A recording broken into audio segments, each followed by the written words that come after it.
अपने विषय में अपनी जानकारी प्रदान करने के लिए वह स्वयं ही अपने निज स्थान से, अमरलोक से, सत्यलोक से चलकर आते हैं। यहाँ के जो भगवान हैं, जो यहाँ के प्रभु हैं, स्वामी हैं, जो यहाँ का राजा है, 21 ब्रह्मांड का स्वामी है, ब्रह्म जिसे काल बोलते हैं, जो गीता अध्याय नंबर 11 के श्लोक नंबर 32 में स्वयं कहता है कि मैं काल हूं। अब इन सभी लोकों का यानी उपस्थित सेनाओं का नाश करने के लिए अब प्रवृत्त हुआ हूं। ये काल कौन है, इसकी जानकारी परमेश्वर कबीर देव जी ने ही आके बताई है कि ये श्री कृष्ण जी के शरीर में प्रवेश करके भूतवत प्रेतवत गीता जी के ज्ञान को कह गया। तो वो काल 21 ब्रह्मांड का स्वामी है। हम इस काल के जाल में फंस गए हैं। इसको 1 लाख मानव शरीरधारी प्राणियों के सूक्ष्म शरीर को तपतशिला पर भूनकर उससे निकला हुआ गंध खाने का श्राप लगा हुआ है। इसी उद्देश्य से इसने हमें यहाँ पर बाई फोर्स रोका हुआ है, जबरदस्ती रोक रखा है, जबरदस्ती हमसे सब कार्य करवा रहा है। जैसे संतानोत्पत्ति, फिर इनकी परवरिश, इनमें मोह ममता, संपत्ति के अंदर ममता, ताकि हम यहाँ अपना टाइम पास करते रहें। फिर जब भी इसने जिसके भी पुत्र को मारना है उसको मार देता है, किसी की पुत्री को, किसी के पिता को, पूरे परिवार को। इसने अपने पूरा 1 लाख का कोटा प्रतिदिन हम में से ही चुन लेना है। ये तो ऐसा कर रखा है जैसे इसने खेती बो रखी है हमारी, और उसमें से जो भी वस्तु इसको चाहिए उसी को निकाल ले जाता है, अपना खा लेता है। पुण्यात्माओं, ये इतना कटु सत्य है कि प्रथम बार कोई प्राणी सुनता है उसको ये महसूस होता है कि ये दंत कथा है, लेकिन ये सत्य कथा है।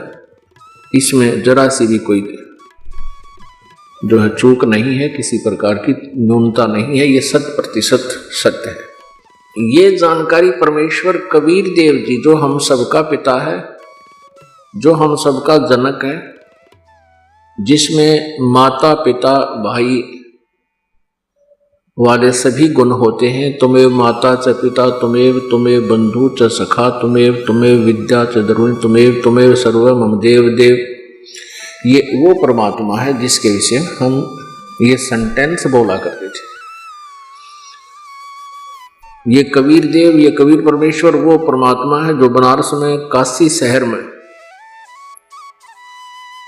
एक जुलाहे की भूमिका करके 120 वर्ष इस पृथ्वी पर रह करके वो परमात्मा सहशरीर चले गए। सहशरीर ही आए थे, क्योंकि परमेश्वर किसी माँ से जन्म नहीं लेते। यदि कोई माँ से जन्म लेकर और फिर वो भगवान की संज्ञा में हम लेते हैं उसको, तो वो माँ से जन्म लेने वाला परमात्मा नहीं हो सकता, क्योंकि फिर सबका जनक नहीं रहा। हम श्रद्धालु हैं, हम किसी भी प्रभावशाली देव को सर्वेश्वर मान लेते हैं। इसी भूल को मिटाने के लिए परमेश्वर स्वयं आते हैं। कबीर देव जी वो पूर्ण परमात्मा है, सर्वश्रेष्ठ रचनहार हैं, कुल के मालिक। पुण्यात्माओं, परमेश्वर ने आके हमें ज्ञान कराया कि हम काल के जाल में फंसे हुए हैं। आप देख रहे हो प्रतिदिन समाचार पत्रों में या टेलीविजनों में या वैसे कोई अपने आस पड़ोस में प्रतिदिन ना जाने कितने व्यक्ति कोई दुर्घटना से, कोई वैसे किसी बीमारी से या किसी और कारणों से प्रतिदिन कितने व्यक्तियों की मृत्यु हो रही है, जिसमें पूरा परिवार का परिवार भी चला जाता है और किसी परिवार के 2-2, 3-3 सदस्य एक ही दुर्घटना में मृत्यु को प्राप्त हो जाते हैं। ये सब क्या है? हम जीव हैं, हमारी बुद्धि वहां तक नहीं पहुंच पाई। हम ये सोचते रहे कि शेष कुशल रहे भगवान। अब शेष कुशल कैसे रहेंगे? उन शेष के लिए क्या एक्स्ट्रा कोई हमने ऐसा प्रोटेक्शन बना रखा है? तो ये हमारी जीव संज्ञा की सोच थी। अब परमात्मा ने आके बताया है कि कबीर ये तन जाएगा, सके तो ठाहर ला, एक सेवा कर सतगुरु की और गोविंद के गुण गा। अब क्या बताया परमेश्वर कबीर जी ने कि वैसे तो इस शरीर तुम्हारा एक दिन ना एक दिन अंत होना ही है, लेकिन इसको एक्सटेंड किया जा सकता है। ये जो अकाल दुर्घटनाएं से मृत्यु होती है, अकाल मृत्यु, इनसे बचाया जा सकता है। क्योंकि जब तक हम पूर्ण परमात्मा, पूर्ण ब्रह्म, सत्य पुरुष कबीर देव जी की शरण नहीं आते हैं, तब तक हम अपना केवल प्रारब्ध ही प्राप्त करते हैं। उस प्रारब्ध में आपकी जिसमें जिन कारणों से भी मृत्यु होती है वो हो जाती है। उस दौरान जैसा भी आपने कोई पुण्य पाप किया, वो आपका दोनों ही अकाउंट ओपन रहते हैं। आपके जो पाप है वो बैड अकाउंट में ऑटोमेटिकली डिपॉजिट होते रहते हैं, और जो आप पुण्य करते हो वो ऑटोमेटिकली आपके गुड अकाउंट में जमा होते रहते हैं। अब पुण्य पाप का जो हिसाब किताब है, अकाउंट है, वो बहुत ही लंबा चौड़ा है। आप अच्छी सोच भी किसी के प्रति रखते हो, वो भी आपके पुण्य में होती है।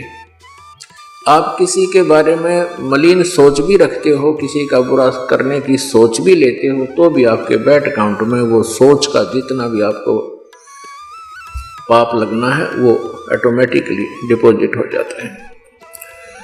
आपने कहीं कोई पक्षियों को दाने डाल दिए, वो आपके गुड अकाउंट में। पक्षियों को दाने डालने के लिए जितने सफर में आपके पैरों के नीचे जीव मरे, वो बैड अकाउंट में। आप कहीं तीर्थ पर गए हो, तीर्थ पर जाकर आपने दान कर दिया, भंडारे कर दिए, तीर्थ पर किए हुए पुण्य का जो गुड अकाउंट में, और तीर्थ तक जाने के जो पाप आपके पैरों के नीचे जितने भी प्राणी मरे, जीव जंतु मरे, वो आपके बैड अकाउंट में। इस प्रकार ये दोनों अकाउंट आपके बराबर चलते रहते हैं। और परमात्मा का विधान है कि जैसा कर्म जो कोई करता है उसको वैसा ही भोगना भी पड़ता है। अपने आत्माओं, जब हम पूर्ण परमात्मा सत्य पुरुष कबीर देव जी की शरण में और इस सत्य नाम का जाप करते हैं पूर्ण संत से प्राप्त करके, तो उस समय बैड अकाउंट बंद हो जाता है। वो कैसे हो जाता है? जैसे किसी ने लाइसेंस बनवा रखा, ड्राइविंग लाइसेंस, चालक प्रमाण पत्र, और वो सड़क से जा रहा है या कहीं भी रास्ते में जा रहा है, उससे कोई दुर्घटना हो जाती है, वो 90% बरी होता है, क्योंकि उसने जानबूझकर एक्सीडेंट नहीं किया, क्योंकि वो ट्रेंड आदमी है, उसके पास प्रमाण पत्र है। तो उससे कोई दुर्घटना में कोई गड़बड़ हो भी जाती है किसी कारण से, तो वो दोषी नहीं होता। कारण कोई और हो सकता है, कोई ब्रेक फेल हो जाए, स्टीयरिंग फेल हो जाए, कोई और भी कारण हो जाए, सामने वाले की गलती से भी एक्सीडेंट हो सकता है। इस प्रकार वो लाइसेंस शुदा व्यक्ति उस दुर्घटना में दोषी नहीं होता।